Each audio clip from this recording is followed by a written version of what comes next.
what was your 2020 season like as you were one of the handful of big-time players who opted out of the season?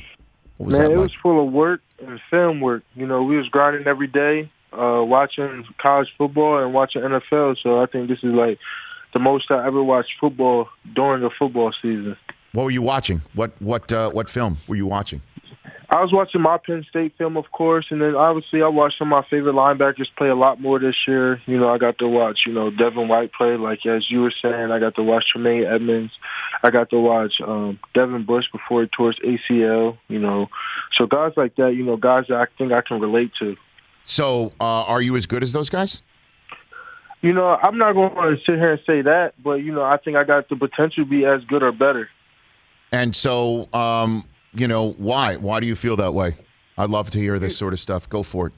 I just think I'm going to bring that competitive edge. I got a lot of dog to me. I'm going to go get it regardless, and I think I can achieve anything. I'm going to put the work in, and, I got all the tangibles or even more tangibles than they got. So for me to sit here and say that I don't got it, which is false, I know that I got it. I just got to do it myself and go compete at the next level. Have you always played defense, or are you one of the many top linebackers who have, I guess, started out as a running back on the other side of the hole, trying to fill a gap? Yeah, I started as a running back. I did everything. My senior year, I was the kicker, the punter, the running back, the linebacker, the defensive end.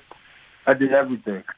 So who was your guy growing up? Who was your favorite NFL player growing up? Micah Parsons. My favorite NFL player growing up, it might have had to be when I was younger, I was a big LT guy.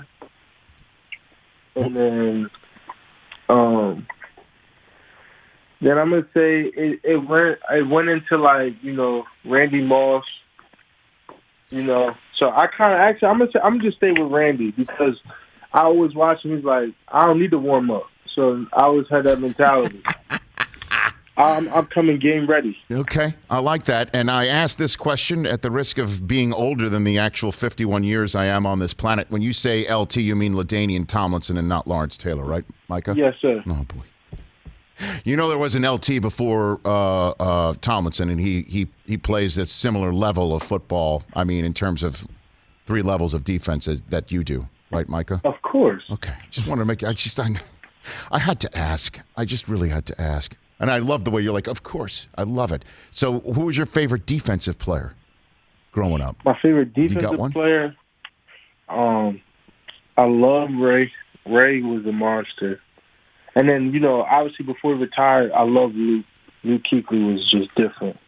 No doubt about that. Have you ever had a conversation with Ray Lewis, Micah Parsons? No. Never. Would you like to have a conversation with Ray Lewis, Micah Parsons? Of course. Okay. There's another, of course. I will do this. I will hook you guys up. How does that sound? Sounds terrific. It would be my pleasure to do that because he knows that position and he knows about what beats inside and he knows about how that position and what beats inside is the heartbeat potentially for an entire team, an organization. Like you can lead from that spot for not just the men around you in the huddle, but for every single human being that puts on a uniform that day or comes to work in that building. That's a fact. A fact. He was one of the greatest leaders and greatest players to ever do it. Hey, you watched all the way to the end. Thanks for that. Watch more right here.